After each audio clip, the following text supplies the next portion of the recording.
Welcome to part 2 of our Chapter 2 voiceover lecture. In Section 2, we'll very briefly discuss biochemistry. Biochemistry is the study of chemical processes that occur in living organisms. All chemicals in the universe are either inorganic or organic. The most important difference between inorganic and organic compounds is the presence of carbon.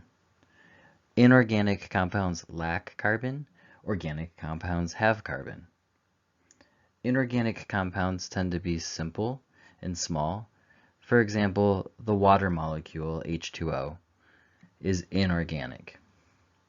Organic compounds tend to be larger and more complex.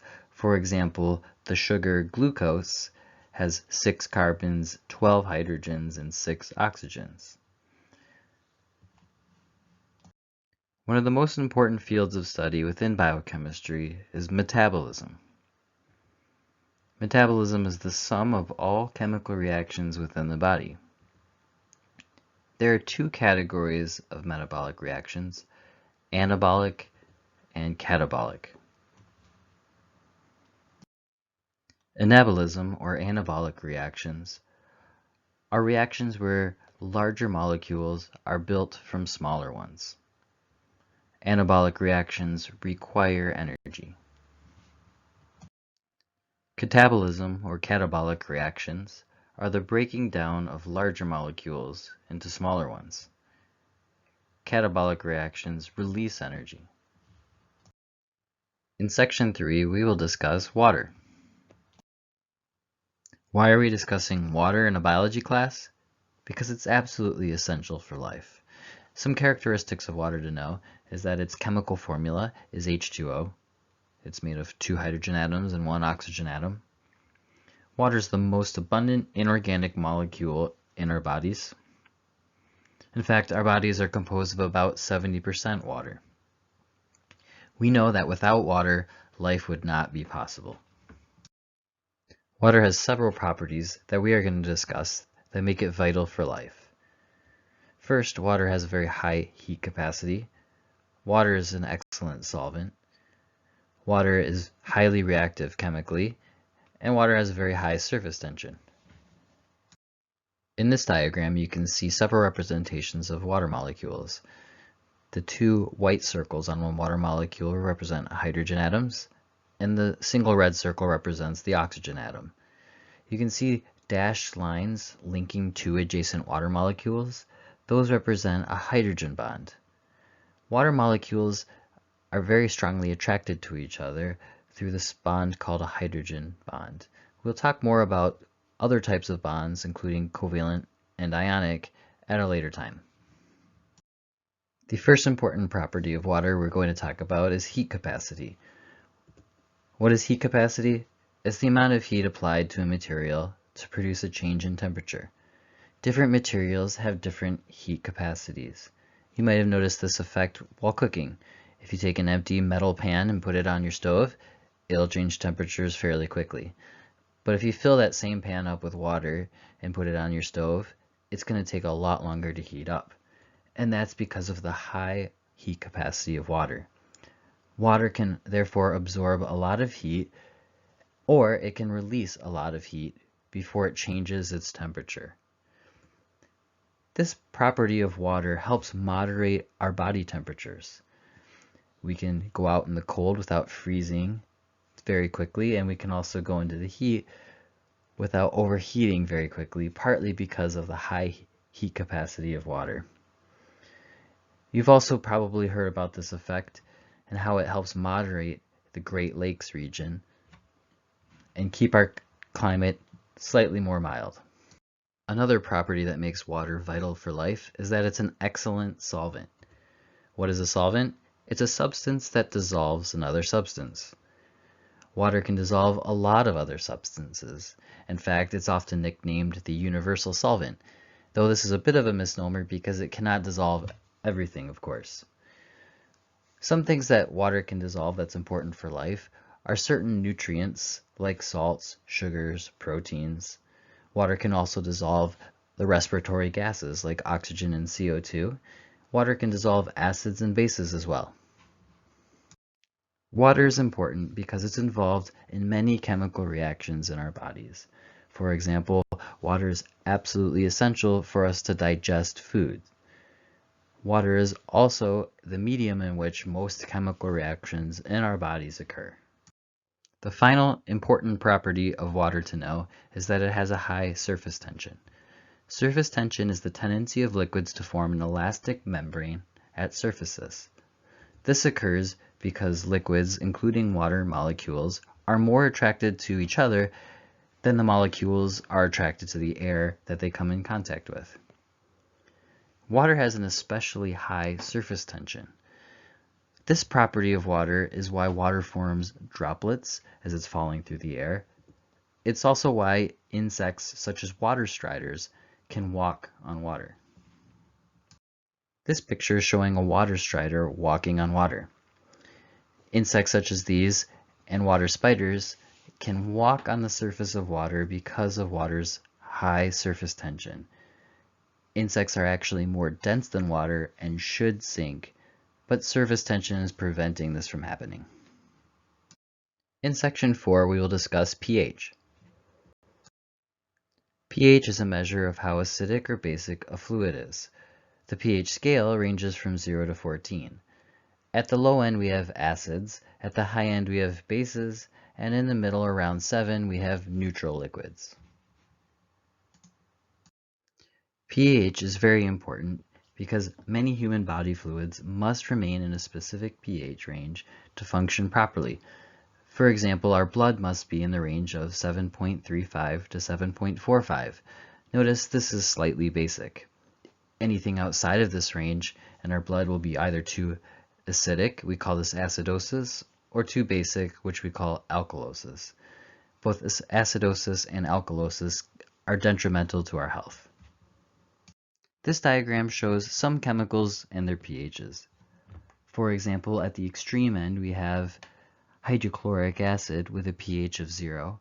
At the other extreme, we have sodium hydroxide with a pH of 14. Both of these chemicals are very caustic and can cause chemical burns.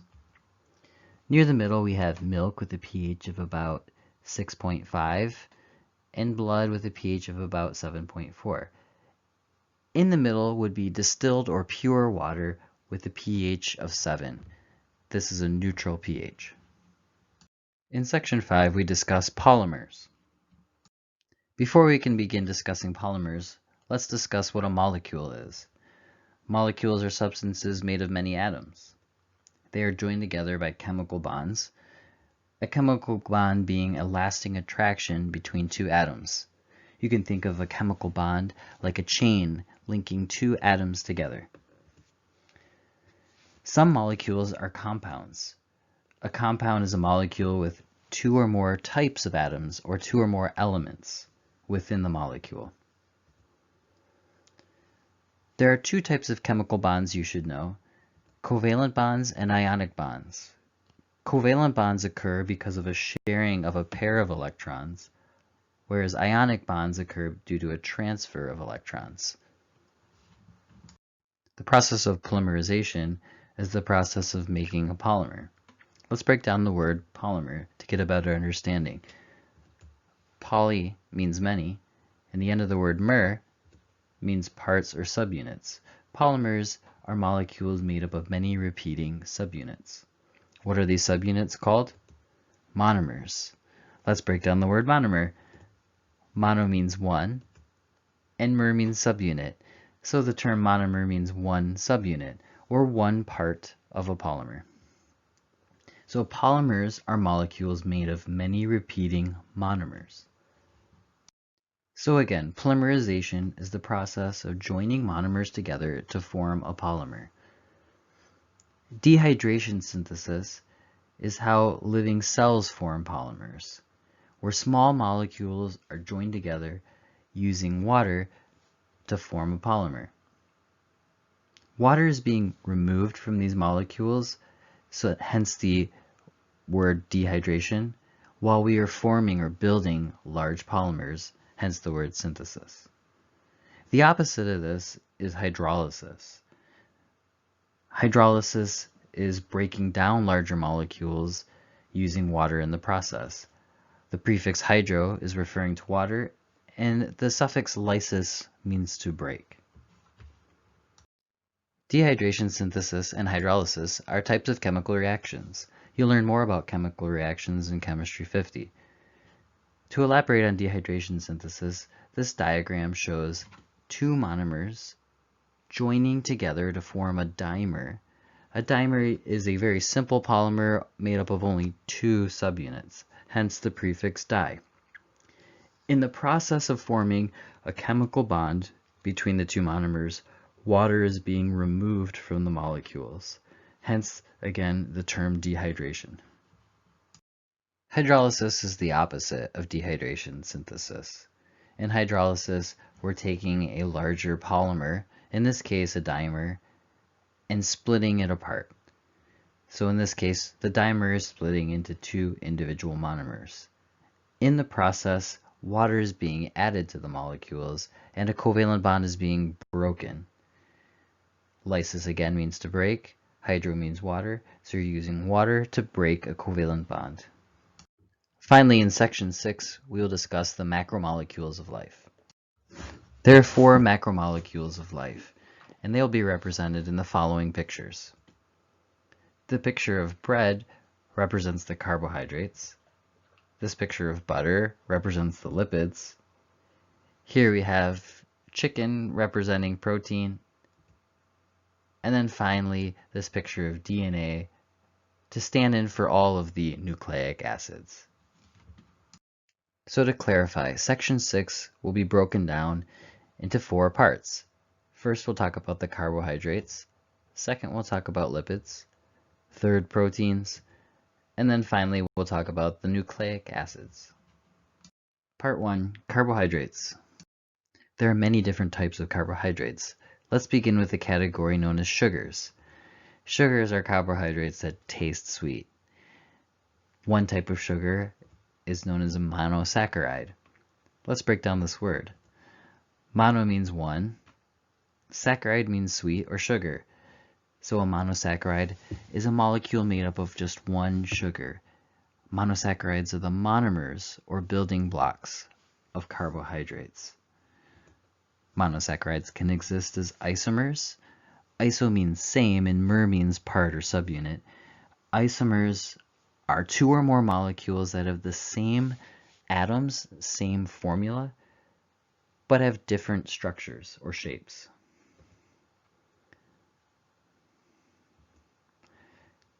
An example of 2 isomers are glucose and galactose. The most commonly found monosaccharide is glucose. Glucose has the chemical formula C6H12O6, meaning it has 6 carbon atoms, 12 hydrogen atoms, and 6 oxygen atoms. Glucose is the molecule our bodies prefer to break down for energy. This picture is a representation of glucose. It's being represented in something called the ball and stick model. Each ball represents an atom and each stick represents a covalent bond holding the atoms together. The atoms colored black are carbon atoms, the atoms colored red are oxygen, and the atoms colored white are hydrogen. Notice glucose has a ring or hexagon type shape in the middle. Depending on the chemical situation a monosaccharide is found in, it might be found in a ring-shaped form, like on the previous slide, and sometimes the monosaccharides are in straight chains, like you can see on this slide here. We're depicting the monosaccharides this way so that it's clear that these 3 monosaccharides are all isomers of each other. They have the same chemical formula, C6H12O6, but they have different arrangements of these atoms. In the center you have glucose, to the left is fructose, and to the right galactose. These are the 3 monosaccharides, and you should know the names of all 3. Let's elaborate on the 3 monosaccharides. Glucose is the major sugar of the body. It's the preferred energy source of our cells. The second monosaccharide, fructose, fruit comes from the word fruit. So fructose is found in high concentration in fruits. And finally, galactose ends with the word lactose. Galactose is found in high concentrations in milk. The other type of sugar is disaccharides. Disaccharides are made of two monosaccharides, hence the prefix di. Disaccharides, like other polymers, are formed by dehydration synthesis. So two monosaccharides are linked together by a covalent bond in the dehydration synthesis chemical reaction. There are three disaccharides that you need to know.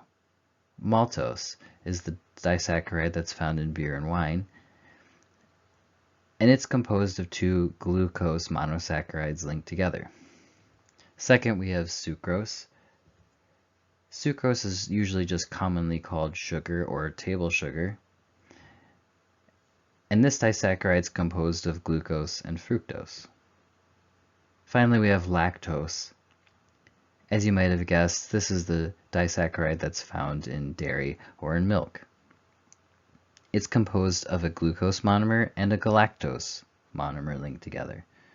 Notice that all three disaccharides have at least one glucose. The second disaccharide that's linked to glucose is the one that varies from disaccharide to disaccharide. The first major category of carbohydrates that we previously discussed was the sugars. The sugars are made up of the monosaccharides and disaccharides. Now let's talk about the polysaccharides. As the name implies, polysaccharides are made up of many sugars. So usually 3 or more sugars linked together. Polysaccharides are categorized based on their function. The first category are the storage type polysaccharides. These polysaccharides are a way of storing carbohydrates which will later be used for energy. Starch is a carb that's found in plants, and this is how plants store their carbohydrates. The storage type carbohydrate found in animals is known as glycogen. Glycogen is stored in our muscle cells and in our liver. The second major category of polysaccharides you should know are the structural type polysaccharides. In the organisms that have them, structural polysaccharides are used for rigidity and form the hard parts in these organisms. The only structural polysaccharide that you need to know is cellulose. Cellulose is found in plants. Animals like us have bones and thus do not need structural type polysaccharides, so we do not have this type of molecule in our bodies. Part 2, the lipids. There are many different types of lipids, and the one thing that they all have in common is that they do not mix with water. Here, for example, on the right, we have a picture of oil and water, and you can see the oil on top is not mixing in the water. The oil is an example of a lipid. Lipids are strange in that they are not quite polymers, but they are large molecules, so they are still a type of macromolecule. There are 3 categories of lipids to know: the triglycerides, the phospholipids, and the steroids. Let's begin with the triglycerides. Triglycerides are the most common lipid found in our food. They're also used in our body for energy storage. Triglycerides have 2 parts, the fatty acid tails and glycerol. You can see to the right 2 diagrams depicting triglycerides in 2 different ways. Above we have triglycerides represented with a chemical formula showing each atom and their bonds. Below is a symbolic depiction of the triglycerides, showing the glycerol with the 3 fatty acid tails. Here's a more detailed view of the fatty acid. Fatty acids are long chains of carbon atoms linked together. Each carbon atom is also bound to several hydrogen atoms. And at the far end, you have a carbon atom bound to a few oxygens and a hydrogen. Again, fatty acids are long chains of carbons with many hydrogens bound to them. There are two major types of fatty acids: saturated fatty acids and unsaturated fatty acids. In the picture below, we have the structural formula for a saturated fatty acid. The structural formula has the chemical symbol representing each element for each atom. C represents carbon, H for hydrogen, and O for oxygen. And the lines between each atom represents the covalent bonds holding the atoms together. Notice that between each carbon atom is just a single line. This means that there's a single bond holding each carbon atom together. Carbon atoms must form 4 bonds total. So the carbon here on the far right is bound to 3 hydrogens and 1 carbon for a total of 4 bonds. The carbon just to the left of that carbon is bound to 2 carbons, one to the right and one to the left, and 2 hydrogens, one above and one below. Notice every carbon is bound to either 2 or 3 hydrogens. We say that saturated fatty acids are saturated in hydrogen and that they have the maximum number of hydrogen atoms possible. The overall shape of a saturated fatty acid is that it's a straight chain molecule. The linear or straight shape of a saturated fatty acid allows saturated fat molecules to pack very closely together and stick very nicely to one another. This means that saturated fats tend to stick to each other and are more often solid at room temperature. So here in this picture we have a fat that's composed mainly of saturated fats and is solid at room temperature. The second category of fatty acids is unsaturated fatty acids. What makes unsaturated fatty acids different from saturated fatty acids is the presence of carbon-carbon double bonds. You can see in the diagram below that the 2 middle carbons are connected by 2 lines representing 2 covalent bonds. Carbon can only make 4 bonds, so any carbon with a double bond to another carbon can bond to 1 fewer hydrogen atoms. This means that the molecule will have fewer than the maximum amount of hydrogen and is thus unsaturated in hydrogen, or a unsaturated fat. The presence of a double bond creates a kink in the molecule, giving it an overall bent shape. Again, unsaturated fatty acids have 1 or more double bonds between each carbon. They are unsaturated in hydrogen, and overall they are a bent molecule. There are 2 types of unsaturated fatty acids based on the arrangement of hydrogen atoms around the double bond. You can see in this picture here, you have the 2 different categories of unsaturated fatty acids. On the left is the cis-type unsaturated fatty acid. The double bond is represented by those 2 lines connecting the 2 blue circles, the carbon atoms. Sticking off are 2 hydrogen atoms represented with the white spheres. Notice that the 2 hydrogen atoms are on the same side of the molecule. This is a cis-type unsaturated fatty acid. To the right is the trans form of a fatty acid.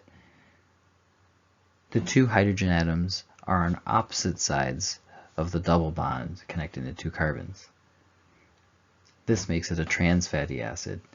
Trans fatty acids don't usually exist in nature and are considered less healthy than cis fatty acids. Remember, unsaturated fatty acids have a double bond that creates a kink or a bend in the molecule. Unsaturated fatty acids thus do not fit together or pack as closely as saturated fatty acids. Because they don't pack as tightly, they are looser and don't stick to each other as well, and tend to be liquid at room temperature. And in cooking, we tend to call these fatty acids oils. Pictured here is olive oil, which is mostly oleic acid which is an unsaturated fatty acid. We have one final categorization of fatty acids to cover. When it comes to the unsaturated fatty acids, we can have varying numbers of carbon-carbon double bonds. You can see in letter B in this diagram, we have what's called a mono-unsaturated fatty acid. Mono means one. There's only one double bond between carbon atoms in this molecule. Letters C and D have 2 and 3 double bonds in the molecules and are thus polyunsaturated fatty acids. They have 2 or more carbon-carbon double bonds. Letter A represents a saturated fatty acid and has no carbon-carbon double bonds. Remember, triglycerides are made of 2 major parts, fatty acids and glycerol. Previously, we just covered fatty acids. Glycerol is a much simpler molecule. You can see in the diagram above, glycerol is just composed of 3 carbons, 5 hydrogens, and 3 oxygens. Our bodies are building triglycerides all the time. In order to make a triglyceride, our cells begin with a glycerol molecule and attach fatty acids to it one by one until there are 3 fatty acid chains connected to one glycerol. In the diagram here, you can see a single fatty acid is being attached to a glycerol, and in the process, water is being removed. This is a dehydration synthesis reaction. 2 more fatty acids will be attached to form the final triglyceride. The functions of triglycerides that you need to know are that triglycerides are used for energy storage. They are the main component of the fatty tissue in adipose cells, and thus they help cushion our organs and insulate our bodies. So far, for lipids, we've talked about the triglycerides. Now let's talk about the phospholipids. Phospholipids are very similar to triglycerides in that they have fatty acid tails, but they only have 2 fatty acid tails instead of 3. Phospholipids have a glycerol, but they also have a phosphate attached where the 3rd fatty acid tail would have attached to a triglyceride. This phosphate creates a polar or hydrophilic end of the molecule.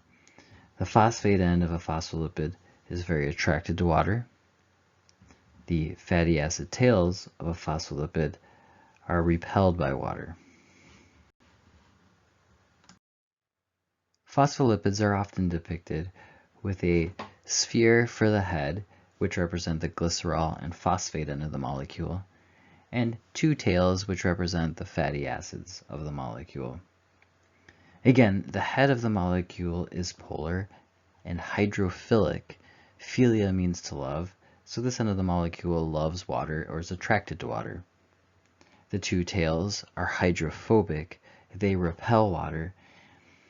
When you take phospholipids and mix them in water, they arrange themselves in a way that prevents water from touching the tails. In order to do this, phospholipids form what's called a phospholipid bilayer.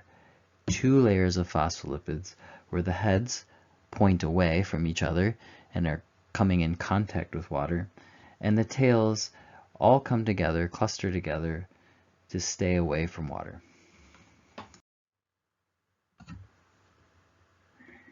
This animation is depicting a phospholipid bilayer in 3 dimensions. So a phospholipid bilayer is 2 layers of phospholipids preventing water from coming in contact with the fatty acids. So there would be, in this diagram, there would be water above and below the phospholipid bilayer. Phospholipid bilayers exist in 3 dimensions and will form a sphere that will connect on all sides. This picture is an electron micrograph of a real phospholipid bilayer. The 2 lines represent the 2 layers of the phospholipids. Because phospholipids easily form a phospholipid bilayer, which forms a sphere or bubble. The function of a phospholipid is to form the cell membranes of our cells. The third and final category of lipids are the steroids. The steroids are the most unique category of lipids. They tend to be waxy. They include the sterol molecules. Sterols are steroids that have an alcohol attached to them. The structure of a steroid is very different from the structure of a phospholipid or triglyceride. Steroids have 4 fused carbon rings. It's important to know the functions of steroids in our bodies. Steroids are found in the membranes of our cells. Along with phospholipids, our cell membranes are also composed in part by steroid molecules. These impart a stiffness to the cell membranes. Steroids are also found in our bile, which is used to digest fats. And some of the hormones in our body are composed of steroid molecules. Hormones are the body's way of signaling one part of the body to another. That concludes part 2 of our Chapter 2 voiceover lecture. Stay tuned for part 3.